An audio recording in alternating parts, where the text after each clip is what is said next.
거울로 보는 것 같이 희미하나 그때가 언제입니까? 예수님의 재림의 날이에요. 예수님의 재림의 날에는 얼굴과 얼굴을 대하여 볼 것이요. 공중에서 예수님을 영접한 이들, 주님과 동질의 성질로 변화된 사람들, 주님과 동질의 성품화된 사람들, 주님과 동일한 부활의 몸을 입은 사람들은 주님과 동질이기 때문에 얼굴과 얼굴을 대하여 보게 된다라고 분명히 말씀했어요. 동질이 아니고서는 절대로 얼굴과 얼굴을 맞대어 볼 수가 없는 것입니다.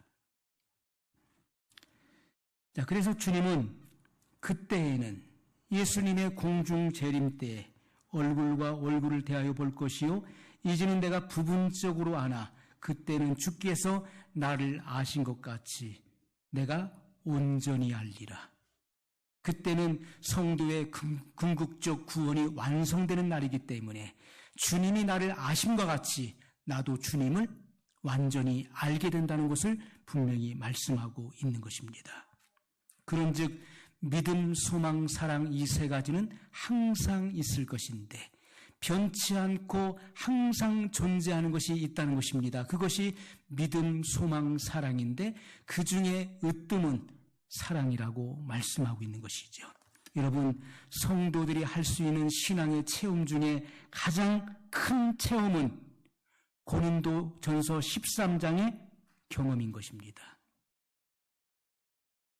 우리가 고린도전서 12장에서는 은사의 찬미가가 울려 퍼지고 그리고 이어서 13장으로 넘어가면서 사랑의 찬미가가 울려 퍼지게 됩니다. 성도들이 신앙생활 하면서 할 수 있는 가장 최고의 경험은 고린도전서 13장의 경험이라고 할 수 있는 것입니다. 여러분, 신앙이라고 하는 것은 하나님의 말씀으로, 하나님의 말씀이 사랑으로 나를 완전케 하는 것입니다. 그것을 신앙이라고 할 수 있는 것입니다. 사랑이 없이는요, 우리가 말씀으로 완전해질 수 없는 것입니다. 말씀이 나를 완전하게 세울 수도 없는 것입니다. 하나님의 말씀이 사랑으로 나를 완전케 하는 것, 그것이 곧 바른 신앙이라고 할 수 있는 것입니다. 오늘날 은사 체험하는 사람들이 많습니다. 저도 은사를 체험했습니다. 신비한 체험하는 사람들 많습니다. 그러나 사랑의 불을 받았다는 사람은 지극히 적다는 것이죠. 고린도전서 13장에 나오는 이 사랑의 불을 받아서 내 마음과 뜻과 목숨을 다하여 주님을 필연적으로 사랑하며 생명을 불사하여 주님을 사랑하고 주님의 몸된 교회를 사랑하고 이웃을 내 몸과 같이 사랑하는 사람은 지극히 적다는 것입니다. 여러분, 요한 웨슬리는 성결한 자들을 향해서 이렇게 말했습니다. 무엇보다 가장 귀중한 것이 또한 사랑의 은사이니 사랑은 장구히 인내하고 온유한 것이다. 사랑은 장구히 인내하고 온유한 것이다. 이외에 모든 계시나 묵시나 기타 여러 가지로 나타나는 것이 사랑에 비해서는 심히 적은 것들이요.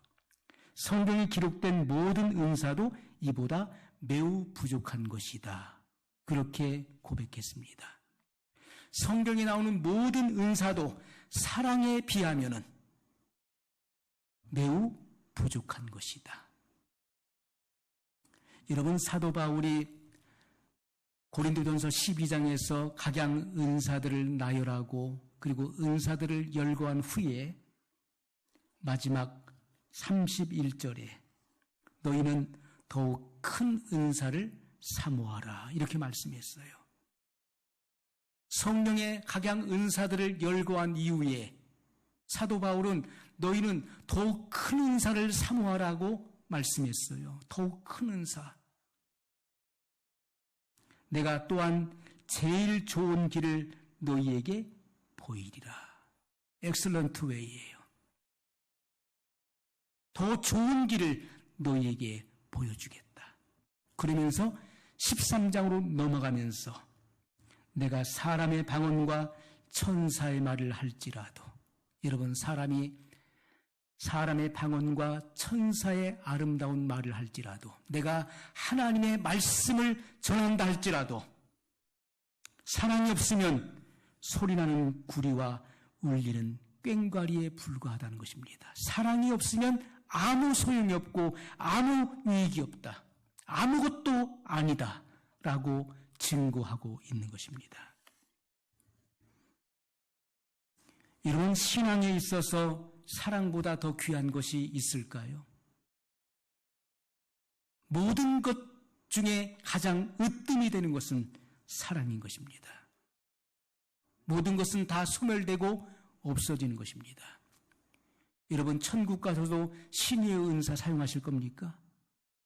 천국 가서 예언하실 건가요? 천국 가서 믿음의 은사를 발휘하실 건가요? 천국 가서도 여러분 방언의 은사 하실 겁니까? 이 모든 것들은 다 사라지는 것이지만은, 그러나 영원 무궁토록 남는 것이 있는데 그것은 믿음과 소망과 사랑이라는 것입니다. 그 중에 제일은 사랑이라고 말씀했어요. 엑셀런트 웨이예요. 가장 최고의 은사는 바로 사랑의 은사라고 말씀하고 있습니다.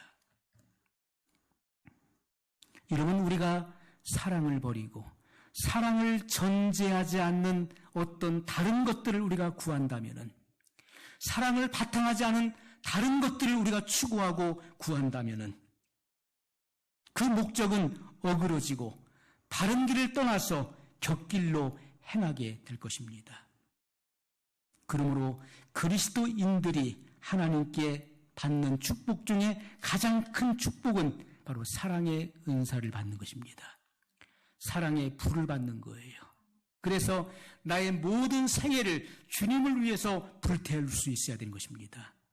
나의 전 생애를, 전 삶을, 나의 온 마음과 뜻과 나의 모든 것을 주님을 위해서 불태울 수 있어야 돼요. 사도 바울은 고백하기를, 나의 달려갈 길과 주 예수께 받은 사명, 곧 은혜의 복음 증거하는 일을 마치려 하면은 나의 생명을 조금도 귀한 것으로 여기지 아니하노라. 그는 고백했습니다. 그는 사랑의 불을 받았습니다. 다메섹 도상에서 그는 사랑의 불을 받았어요. 그 사랑의 열정을 그 누구도 끌 수가 없었습니다. 핍박이나 환난이나 그 어떤 고통도 바울 속에 타오르는 이 사랑의 불을 끌 수가 없었던 것이죠. 그는 생명이 끝나는 그 순간까지 그 사랑을 불태웠습니다. 주님의 복음을 위해서 그는 수고하고 애쓰는 삶을 살았던 것을 우리에게 분명히 보여주고 있습니다. 그러므로 우리는 항상 잊지 말고 기억해야 돼요. 무엇을요? 무엇을 항상 잊지 말고 기억하라는 것입니까? 여러분이 예수 그리스도를 구주로 믿은 순간, 죄를 회개하고, 복음을 듣고 죄를 회개하고 예수 그리스도를 구주로 믿어 구원을 받은 그 순간부터 여러분은 다른 것들을 목적 삼지 말고 고린도전서 13장에 기록한 사랑을 구하는 것이 마땅하다는 것을 기억해야 돼요. 다른 어떤 신령한 은사보다도 더욱더 우리가 사모하고 구해야 될 것은 사랑의 은사라는 것입니다. 사랑은 그 어떤 것보다도 더 탁월한 것입니다. 사랑을 능가할 수 있는 은사는 세상에 존재하지 않습니다.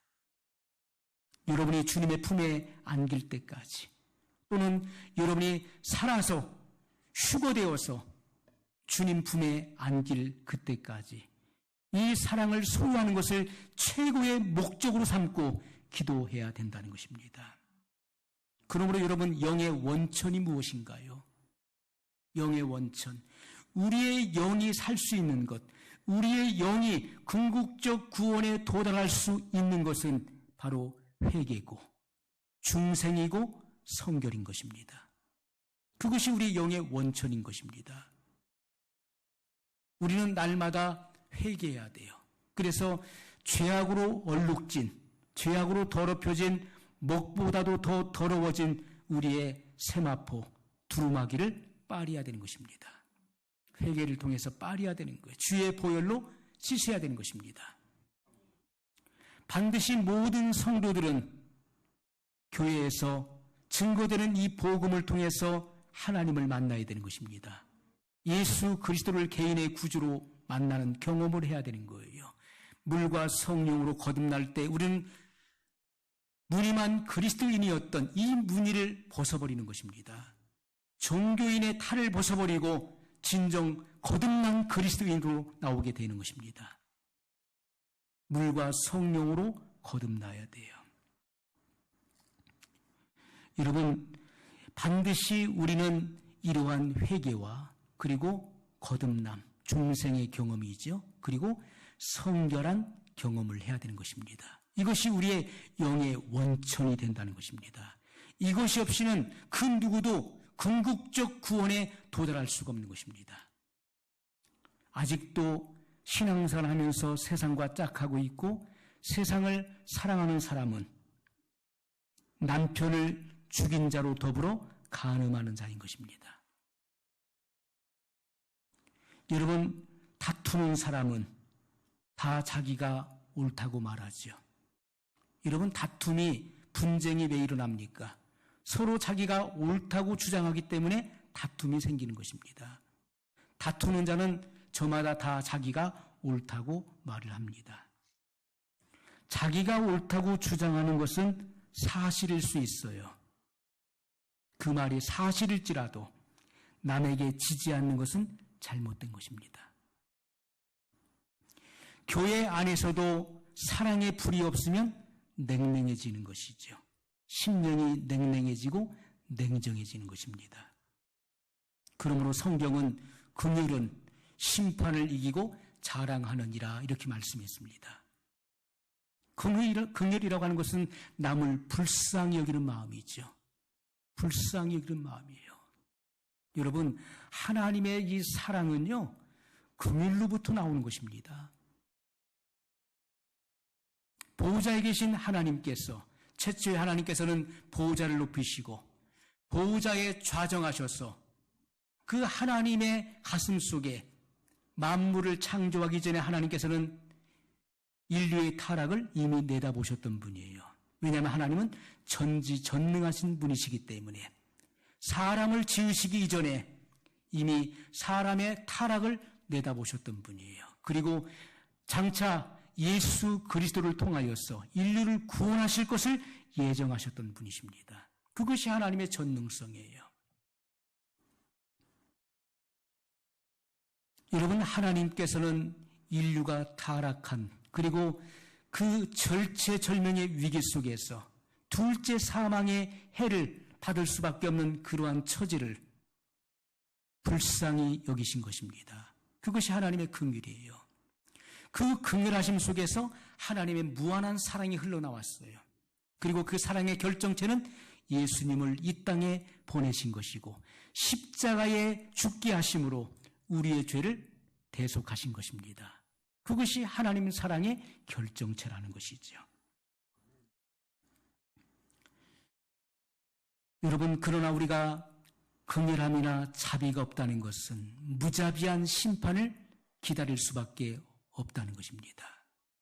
긍휼은 심판을 이기고 자랑한다는 거예요. 긍휼이 많은 사람은 하나님께로부터 긍휼하심을 입기 때문에 그는 심판을 받지 않는 것입니다. 그러나 긍휼이 없는 사람은 자비가 없기 때문에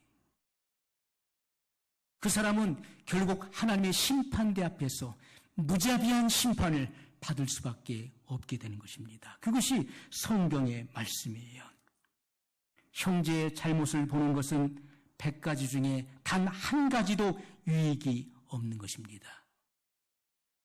100가지 중에서 단 한 가지도 유익이 없는 거예요. 여러분, 그러나 오늘날 우리들은 어떻습니까? 다른 사람의 잘못된 것을 보고 스스로 타락의 길을 자청하는 이들이 얼마나 많이 있습니까? 스스로 타락의 길로 자기 자신을 방해해버리는 그런 이들이 얼마나 많이 있습니까? 남의 잘못을 보는 자, 그는 스스로 타락의 길을 자청하는 것이고 타락의 길에 서게 되는 것입니다. 여러분, 우리가 어쩌다 체할 때가 있어요. 소화 불량에 걸리면 어떻습니까? 아무리 좋은 음식을 갖다 줘도, 아무리 내가 평소에 좋아하는 맛있는 음식을 차려줘도 먹지 않는 것입니다. 왜요? 내가 체했기 때문에. 지금 소화불량에 걸렸기 때문에 아무리 좋은 음식도 내가 그것을 거절하는 것이지요. 우리가 모든 범사의 절제의 삶을 살지 않으면 다시 오시는 예수님을 영접할 기회를 잃게 된다는 것입니다. 예수님을 영접할 사람은 주와 동질인 사람, 주님과 같이 신의 성품에 참여한 자가 주님을 영접할 수 있다고 성경은 분명히 우리에게 말씀하고 있는 것입니다. 우리가 절제의 삶을 살지 않는다면 여러분, 눈으로 보는 것을 항상 경계하고 주의하십시오. 눈으로 남을 정죄하고 판단하는 그 죄에서 여러분이 벗어나지 않는다면 여러분은 절대로 다시 오시는 예수님을 공중에서 영접할 수 없을 것입니다. 여러분이 귀로 듣는 것을 반드시 경계해야 될 것입니다. 남을 비방하는 말을 듣고 여러분이 듣고서 그 말에 대해서 입술로 그렇다, 맞다라고 맞장구를 치지 않더라도 고개를 끄덕이면서 그러한 표시를 한다면 거기서부터 죄가 성립된다는 사실을 기억해야 돼요. 부정적인 말을 듣고 거기에 반응을 보이거나 호응을 하는 그 순간부터 죄가 성립되는 것입니다. 여러분은 말로 하는 것을 주의하십시오. 사람은 마음에 가득한 것을 입으로 말함이라고 말씀했습니다. 내가 그것을 끝까지 숨기려고 하지만은 그러나 이 마음속에 가득한 것이 채워지고 또 채워지게 되는 그것이 입술을 통해서 새어 나올 수밖에 없는 것이지요. 여러분, 컵에 물을 부어 보십시오. 이것이 아무리 뚜껑을 닫고 있어도 이것이 물이 채워지면 이 안에서부터 솟아나와서 물이 겉으로 흘러 넘치게 되어 있는 것입니다. 사람은 마음에 가득한 것을 결국은 어느 순간인가 자기의 입을 통해서 말하게 되어 있는 거예요. 그러므로 우리는 그 말을 통해서 그 속에 담고 있는 것이 무엇인가를 비로소 알게 되는 것입니다. 이것은 주님의 말씀이에요. 그러므로 사람의 그 마음 속에 사람이 말을 하지 않으면 그 사람의 정체성을 절대로 알 수가 없는 것입니다. 그러나 말을 하는 그 순간 그 사람은 다른 사람의 판단 아래 놓이게 되는 거예요. 그리고 다른 사람의 판단과 정죄하에 놓이게 된다는 것입니다. 혹은 옳다, 혹은 그르다 하는 그러한 판단을 받게 된다는 것입니다.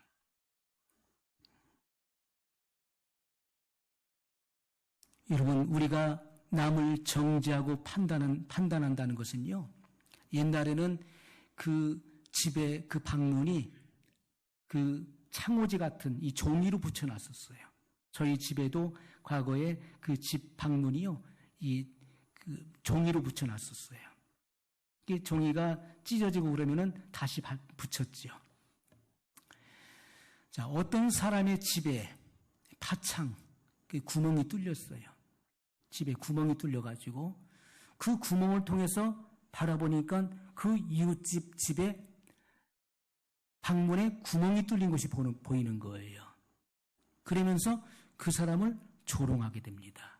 이야, 저 사람은 얼마나 게으른지 그 방문에 구멍이 뚫렸는데 저것들 붙이지 않는구나. 그 사람을 조소했다는 거예요.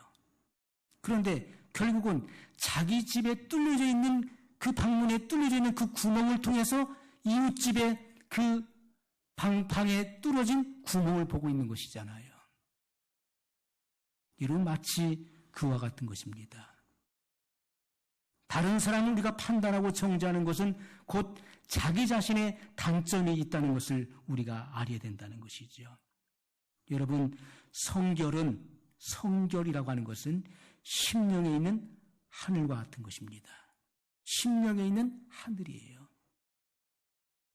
여러분, 인생이 궁극적으로 돌아가서 살 집은, 최후의 집은 바로 하늘에 있는 처소인 것입니다.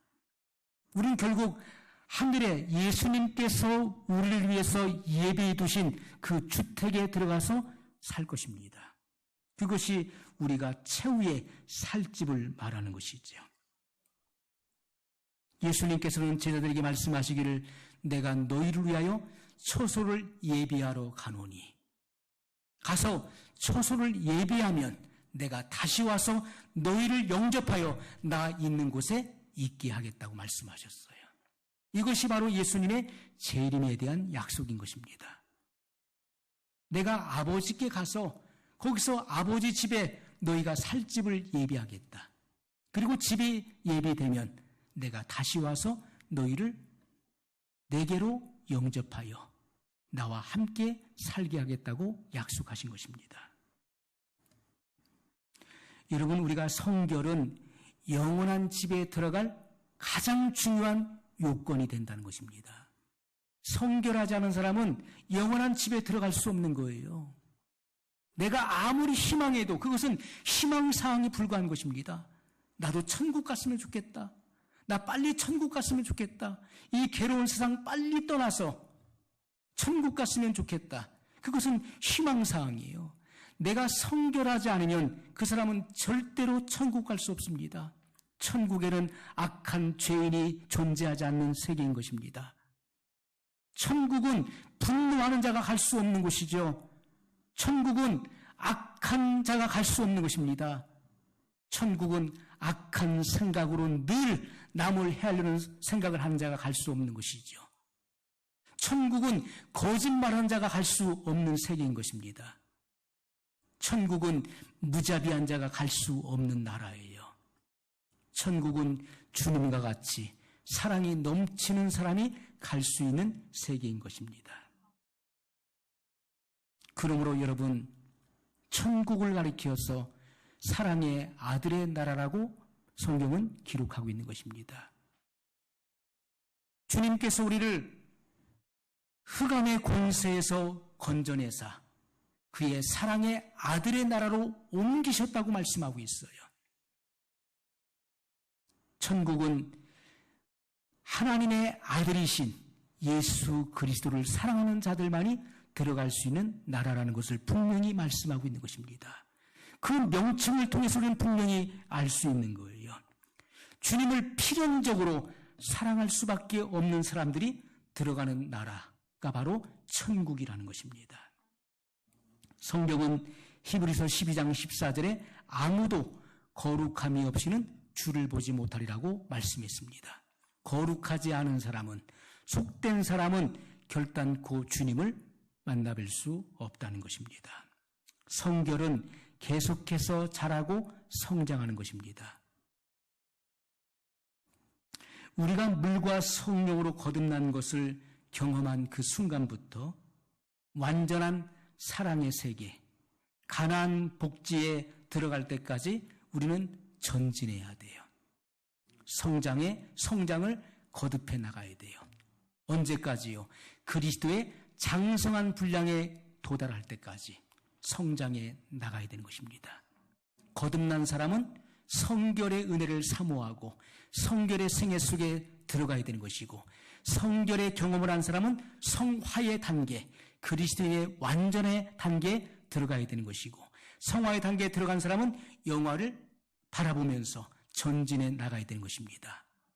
예수님께서 공중에 재림하실 때 우리는 주와 같은 몸으로 부활의 몸을 입고 영화되어 주님께서 계신 그 공중으로 휴거되는 것입니다. 성경은 이와 같은 약속을 우리에게 분명히 하고 있는 것이죠. 여러분, 우리의 신앙생활, 우리가 나가는 길은 수많은 장애물들이 있습니다. 내면적으로는 뭐가 있습니까? 내면에 적이 있는 거예요. 그 적이 무엇입니까? 악인의 꾀라고 하는 것이죠. 복 있는 사람은 악인의 꾀를 쫓지 않는다. 죄인의 길에 서지 않는다. 오만한 자의 자리에 앉지 않는다. 여러분, 악인의 꾀는 멀리 있는 것이 아닙니다. 악인의 꾀는 내 속에 있는 거예요. 그것이 바로 죄의 법이라고 하는 것입니다. 내 속에 또 다른 법이 있다는 것을 바울은 발견했어요. 그것이 내 지체 속에서 죄의 법 아래로 나를 사로잡아 오는 것을 보는 도다라고 그는 고백했던 것입니다. 그것이 바로 죄성이고 그것이 바로 죄질 생각을 의미하는 것입니다. 죄의 쓴뿌리를 말하는 거예요. 여러분 속에 죄의 쓴뿌리가 있기 때문에 쓴물이 계속해서 올라오는 거예요. 악한 생각이 계속 올라오는 거예요. 가만히 있으면 과거에 내가 당했던 것, 피해받았던 것, 내가 손해봤던 것, 억울한 일 당했던 것, 이것이 생각나서 원수를 갚고 싶은 마음이 계속해서 올라오는 거예요. 그것이 무엇입니까? 내 안에 죄의 쓴뿌리가 있기 때문에 쓴물이 계속 올라오는 거예요. 그것을 악한 생각이라고 성경은 말씀하고 있는 것입니다. 이러한 생각을 안 해보신 분 있습니까? 아무도 없습니다. 우리는 다 경험자예요. 다 경험자입니다. 이러한 죄를 짓지 않은 사람이 있습니까? 성경은 우리에게 모든 사람이 죄를 범하였음에 하나님의 영광에 이르지 못하더니 라고 말씀했어요. 모든 인류를 죄인으로 규명하고 있는 것입니다. 그것이 하나님 말씀이에요. 남을 비판하거나 남을 비방하지 않은 사람이 있습니까? 없습니다. 살인의 마음 갖지 않은 사람이 있습니까? 없어요. 살인의 시초는 미움에서부터 시작하는 것입니다. 그러므로 형제를 미워하는 자는 이미 마음에 살인하였다라고 성경은 기록하고 있는 것입니다. 여러분 중에 살인자 없습니까? 다 있습니다. 우린 다 살인자였어요. 저도 수많은 사람을 죽인 경력을 갖고 있는 사람이에요. 여러 사람을 저는 미워했었습니다. 여러분 속에 음욕을 품지 않은 사람이 있습니까? 여자를 보고 음욕을 품는 자마다 이미 마음에 간음하였는지라 말씀했어요. 마음속에 음욕을 품기만 해도 이미 간음자라고 성경은 말씀하고 있는 것입니다. 그러한 경험 남자든 여자든 없는 사람 있습니까? 다 있습니다. 그것을 부정한다면 그 사람은 성경 말씀을 배격하는 사람인 것입니다. 성경이 말씀하시기를 모든 사람이 죄를 범하였다고 말씀했어요. 그러므로 하나님의 영광에 하나님의 기준에 도달할 수 없다는 것이 성경의 진리인 것입니다. 그러므로 우리 모두는 다 죄인이라는 거예요. 죄의 싹은 사망입니다. 죄에 대한 대가는 반드시 둘째 사망의 해를 받는 거예요. 영원히 타는 불과 유황못에 던져져서 세생 무궁토록 우리는 고통을 받아야 될 중죄인이었습니다. 그러나 하나님께서 우리를 사랑하셔서 긍휼히 여기셔서 우리를 대신할 독생자 예수 그리스도 하나님의 어린 양을 이 땅에 보내주셨고 희생양 삼으셔서 나의 죄가 예수님에게 전가되었고 죄 없으신 예수님이 친히 죄가 되어 죽으신 사건이 바로 십자가의 사건인 것입니다. 여러분, 우리의 내면적으로 이런 악인의 꾀가 있는 거예요. 이것이 끊임없이 우리 속에서 작용하는 것입니다. 그리고 외면적으로는 세상의 유혹을 받는 것이죠. 수없이 많은 유혹과 미혹이 찾아옵니다. 외면적으로는 여러분 탄압이 있습니다. 압박이 있어요. 그러므로 내면적으로는 두려워할 수 있습니다. 그러나 성경의 말씀은 결국 진리가 승리하고 선이 악을 이긴다는 것이 성경의 진리이라는 것입니다. 그러므로 우리는 이 같은 분명한 약속의 말씀을 붙잡고 전진해 나갈 수 있는 것입니다. 여러분, 성경은 우리에게 분명히 말씀합니다. 요한일서 5장 4절로 5절에 보면 대저 하나님께로서 난 자마다 세상을 이기느니라. 하나님께로서 났다는 것은 뭘 말하죠? 거듭남을 말하는 것이죠. 중생을 말하는 것입니다. 사람이 물과 성령으로 나지 아니하면, 사람이 거듭나지 아니하면 하나님 나라를 볼 수 없느니라. 사람이 중생의 경험을 하지 않고서는 하나님 나라를 볼 수 없고 들어갈 수 없는 것입니다. 그러므로 세상을 이기는 자들이 누굽니까? 하나님께로서 난 자마다 세상을 이기느니라. 세상을 이기는 이것이니 우리의 믿음이니라. 여러분, 종교인들은 믿음이 없는 거예요. 종교인의 그 신앙은 그것은 진정한 믿음을 소유하지 못한 것입니다. 물과 성령으로 거듭난 그리스도인들 속에 믿음이 있는 거예요. 그 믿음이 세상을 이기는 것입니다. 죄를 무력화시키는 것입니다. 예수께서 하나님의 아들이심을 믿는 자가 아니면 세상을 이기는 자가 누구뇨? 이렇게 말씀했어요. 예수님께서 하나님의 아들이심을 믿는 자가 아니면 그 누구도 세상을 이길 수가 없다는 거예요. 왜 그렇습니까? 이 세상의 임금이 누굽니까? 마귀잖아요. 마귀가 이 세상의 임금으로 군림하고 있기 때문에 이 세상을 이길 재간이 없는 것입니다. 그러면 누가 이깁니까? 이 세상과 이 세상을 지배하고 있는 마귀를 이길 수 있는 것은 예수께서 하나님의 아들이심을 믿는 자, 그 믿음을 소유한 자가 세상을 이긴다, 세상을 정복한다, 죄를 이긴다라고 분명히 말씀하고 있는 것입니다. 여러분, 우리 안에 들어온 이 믿음은 이기는 믿음인 것이고 이기는 생명인 것입니다. 예수님께서 우리에게 주신 이 생명은 이기는 생명이에요. 그렇기 때문에 우리는 예수님의 이 생명 안에서 이기는 믿음을 가지고 날마다 승리하는 삶을 살아갈 수 있는 것입니다. 그러므로 여러분, 우리가 성결의 경험 후에도 계속해서 성장을 거듭해 나가야 돼요.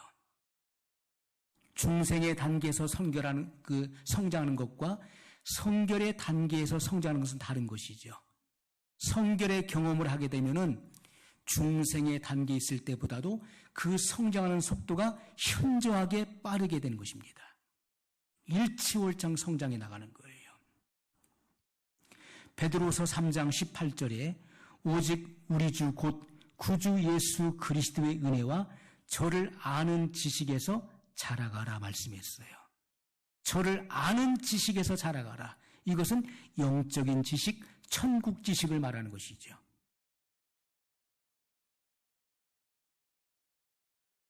여러분, 이것은 권세 있는 새 교훈을 말하는 것입니다. 우리는 예수 그리스도를 경험을 통해서 알아가야 돼요. 영적인 지식을 통해서 그분을 경험하고 더 깊이 알아가야 되는 것입니다. 그분과의 만남과 사귐을 통해서 더 깊이 주님을 발견하고 알아갈 수 있어야 돼요. 에베소 3장 16절로 19절에 보면 그 영광의 풍성을 따라 그의 성령으로 말미암아 너의 속사람을 능력으로 강건하게 하옵시며. 여러분, 우리 속사람이 뭡니까? 영의 사람을 말하는 것이죠. 우리 마음속의 사람, 우리의 영의 사람을 의미하는데 하나님의 성령의 역사를 통해서 하나님의 진리의 양식을 받아먹고 우리의 속사람이 성장해 나가는 거예요. 바울은 고백하기를 겉사람은 후패하나 나의 속은 날로 새롭도다 라고 고백했습니다. 우리의 겉사람, 육신의 사람은요, 세월이 지나면 노쇠해지는 것입니다. 주름이 생기고 그리고 노화되지만은 우리의 영의 사람은 날로 새로워지고 날로 성장해 간다는 거예요. 바울은 그것을 분명히 경험적 변증을 통해서 성령의 감동으로 기록한 것입니다. 믿음으로 말미암아 그리스도께서 너희 마음에 계시게 하옵시고. 여러분, 우리가 믿음으로 예수 그리스도를 믿을 때, 그분을 나의 구주로 영접할 때 하나님께서는 그의 영을, 성령을 우리 마음 가운데 보내신 것입니다. 우리 마음에 내주하시는 것이죠. 너희가 사랑 가운데서 뿌리가 박히고 터가 굳어져서 너희 모든 성도와 함께 지식에 넘치는 그리스도의 사랑을 알아. 지식에 넘치는 그리스도의 사랑이 무엇입니까? 십자가의 사랑을 말하는 거예요. 하나님 사랑의 중심은 십자가에 있는 것입니다. 이 사랑을 우리가 깨달아야 되는 거예요. 여러분이 설교를 들으면서 말씀을 읽으면서 하나님의 사랑, 십자가의 사랑을 다 아는 것 같죠? 그렇지가 않은 것입니다. 십자가의 사랑을 알았으면요, 여러분 벌써 깨졌을 것입니다. 완전히 여러분의 자아는 파쇄되어서 고운 가루가 됐을 것입니다. 그러나 여전히 여러분 속에 혈기등등하고 여러분 자아가 살아있다는 것은 십자가의 사랑에 근접하지 못했다는 거예요. 십자가의 사랑이 내 중심에 와 있지 않다는 거예요. 십자가의 사랑을 깨달았다면은, 지식이 넘치는 그 사랑을 여러분이 알게 되면은 십자가 중심에 있게 되는 것입니다. 여러분의 자아가 완전히 파쇄되는 거예요.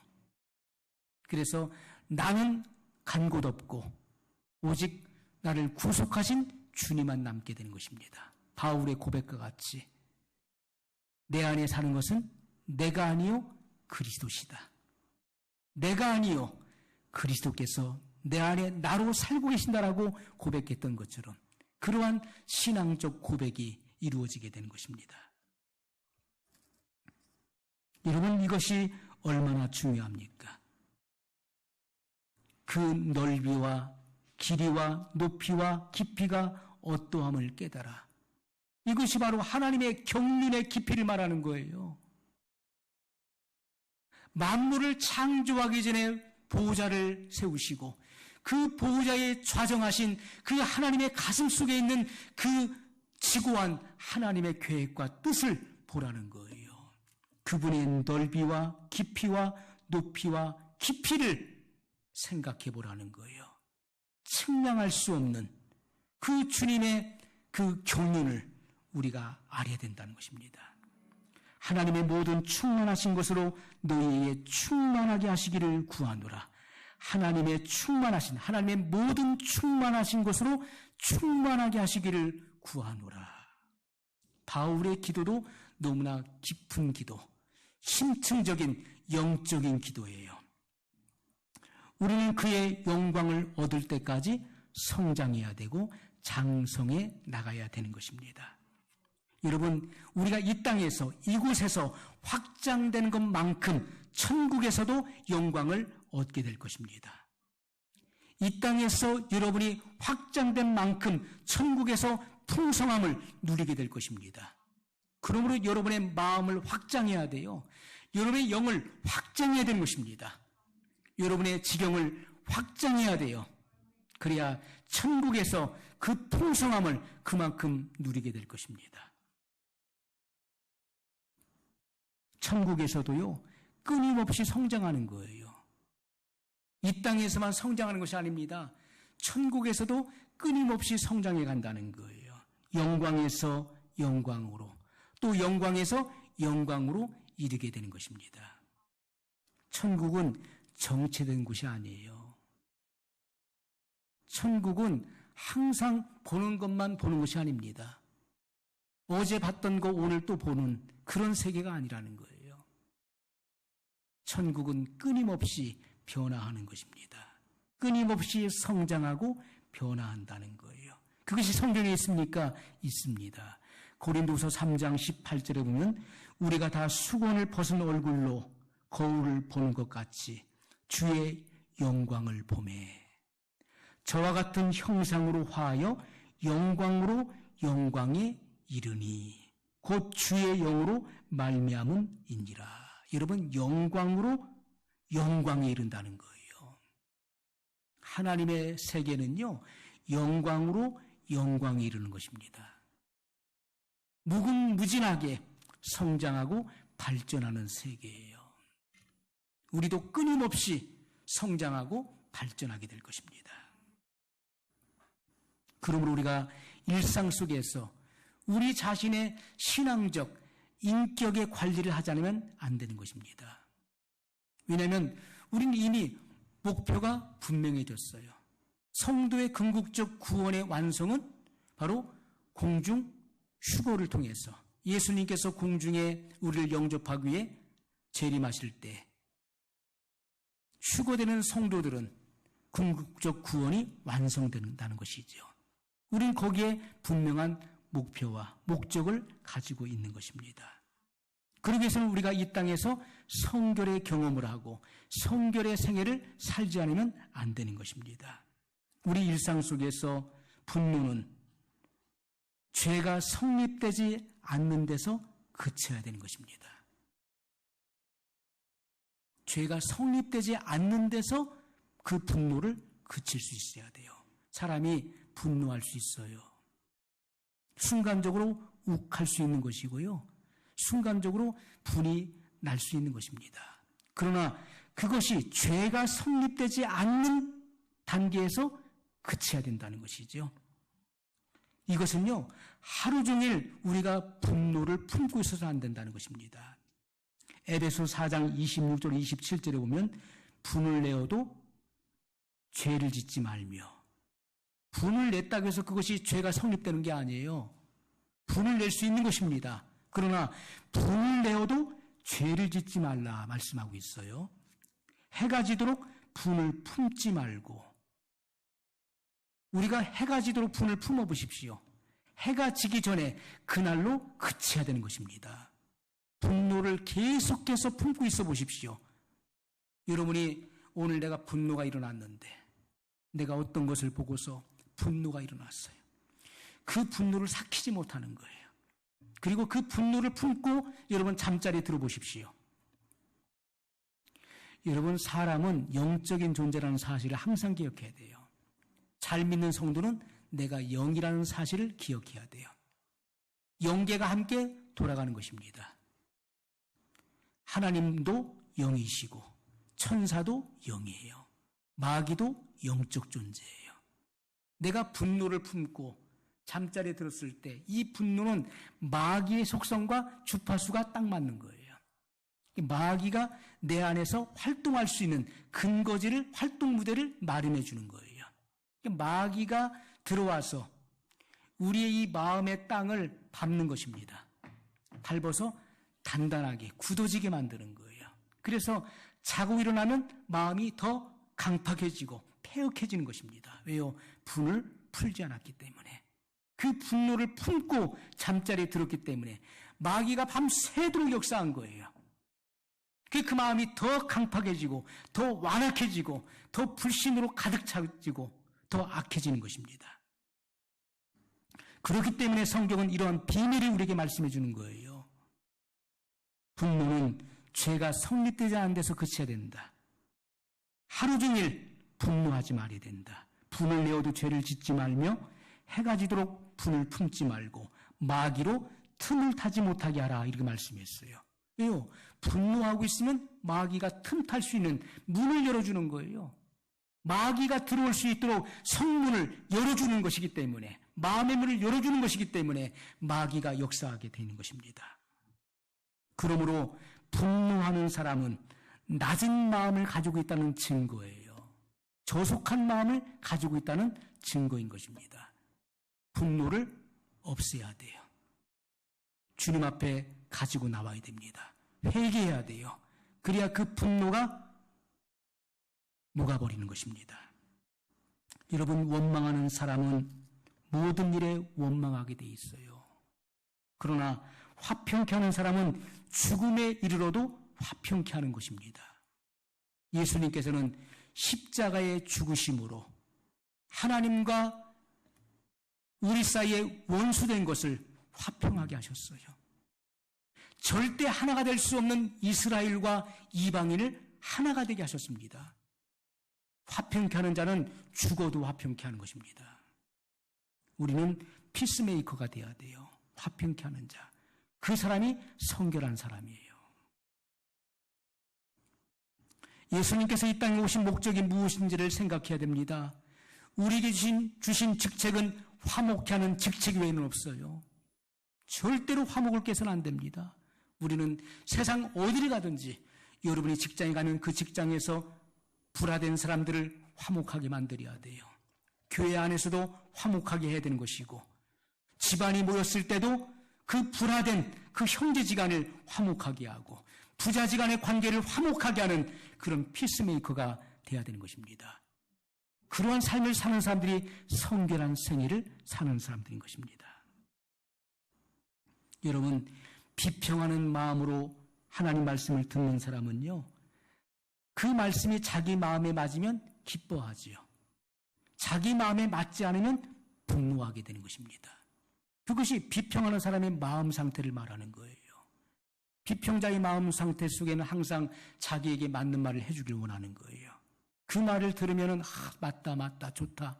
그러나 그 말이 자기 마음에 생각하는 것과 어긋나면 분노하게 되는 것입니다. 그러므로 여러분, 우리가 좋은 마음, 하나님의 말씀이 우리 안에서 성장할 수 있는 그런 좋은 땅이 되어야 된다는 것이죠. 옥토의 마음이 되어야 되는 것입니다. 작은 실수는 죄가 아니지만은 죄를 가볍게 여기는 것은 죄가 되는 것입니다. 죄를 가볍게 경히 여기는 그 마음 자체가 죄가 되는 것입니다. 적은 것을 주의하지 않으면 어떻습니까? 결국은 타락하게 되는 거예요. 한 번 용납해 보십시오. 작은 것을 한 번 용납하면 그것이 여러 차례 이르게 되는 것입니다. 죄를 한 번 짓는 것은 어려운 거예요. 왜요? 양심의 가책과 성령의 음성, 외침이 있기 때문에, 성령의 호소가 있기 때문에 한 번 처음 죄를 짓는 것은 어려운 거예요. 그러나 성령의 그 호소의 길을 닫아버리고 등을 돌려버리고 그냥 죄를 지어버리면은 그때부터는요, 양심이 무뎌져서 여러 차례 이르게 되는 것입니다. 두 번째를 질 때는 쉬워지는 거예요. 세 번째는 더 쉬워져요. 죄가 습관이 되는 것입니다. 육체의 과식은 사람에게 해를 주지만은 영적인 여러분 과식은 여러분에게 좋은 것입니다. 육체적으로는요, 좋은 것이라도 많이 먹으면 해가 돼요. 그러나 영의 양식은 많이 먹으면 먹을수록 좋은 것입니다. 여러분을 성장케 할 것입니다. 하나님 말씀을 많이 여러분은 먹여야 됩니다. 하나님 말씀은 듣는 것뿐만 아니라 영의 양식으로 먹는 거예요. 신령한 교만이 사람들을 무시하는 것입니다. 타인을 무시하는 거예요. 그것은 신령한 교만이, 영적 교만. 세상에서의 교만보다 더 무서운 것은 영적 교만이에요. 내가 하나님을 만났다 해서 남을 무시하는 일이 있습니다. 내가 어떤 특별한 은사를 받았다 해서 남을 무시하는 일도 있어요. 내가 많이 배웠다고 남을 무시하는 일도 있어요. 이것은 영적 교만이에요. 그래서 우리는 하나님 아는 것에 높아진 마음들이 깨어져야 돼. 그것이 견고한 진입니다. 견고한 진영을 말하는 거예요. 사단의 군대를 말하는 것입니다.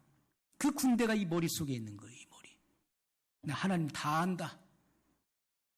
나는 신학을 했고 나는 공부해서 나는 하나님을 너보다 더 많이 알아.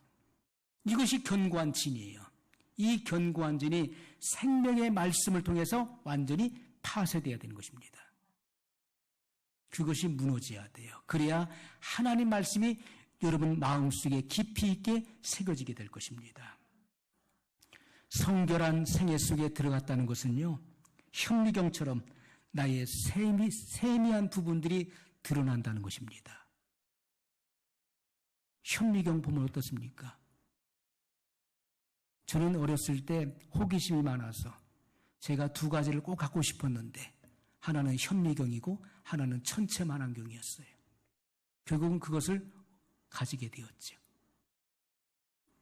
그런데 이 사람의 이 손바닥 속에도 그 사람의 눈으로 볼 수 없는 균들이 있다는 거예요. 아무리 들여다봐도 안 보여요. 돋보기로 봐도 안 보이는 거예요. 이런 것 속에도 어떤 물질 속에도 벌레들이 있다는 거예요. 세균들이. 이 현미경은 보인다는 거예요. 그래서 현미경을 사려고 그렇게 때를 썼죠. 그래서 고배율의 그런 현미경을 사서 그곳으로 보게 된 거예요. 이렇게. 그 현미경 그 사이에다 이렇게 물재를 넣고서요. 이렇게 배율을 높이면은 그것이 확대돼서 세미한 부분이 보이는 거예요. 우리가 성결의 생애 속에 들어갔다는 것은요, 마치 현미경처럼 나의 세미한 부분들이 드러난다는 것이죠. 옛날에는 죄를 죄로 알지 않았던 것들이 이제는 큰 죄로 다가오는 거예요. 그렇기 때문에 지극히 작은 옛날에 죄로 생각지 않았던 것들이 큰 죄로 다가오는 것 어떻습니까? 빨리 회개하는 것이죠. 예수님의 보혈로 그 죄를 닦고 또 닦게 된다는 것입니다. 계속해서 나를 정결하게 하는 것입니다. 이것이 바로 성결한 삶을 사는 자들인 것입니다.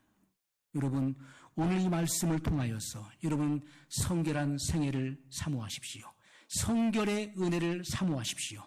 그리고 성결의 은혜를 받아서 여러분의 신앙이 일치월장 성장하고 그리고 예수님의 재림을 고대할 수 있는 그러한 믿음의 삶으로 전진해 나갈 수 있기를 주의 이름으로 축원합니다.